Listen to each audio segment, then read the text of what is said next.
তো hello everyone, তো তোমাদের সাথে আজকে আমি একটা সিম্পল রেসিপি শেয়ার করছি।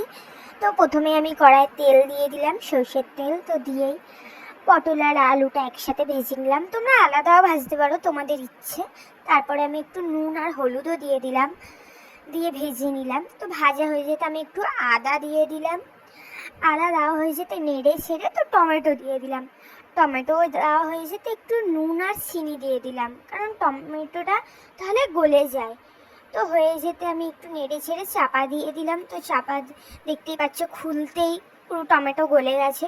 তো নেড়ে ভালো করে কষে টষে তো আমি সব এক এক করে মশলা দিলাম, লঙ্কা গুঁড়ো, হলুদ গুঁড়ো, জিরে গুঁড়ো সব কিছু দিলাম।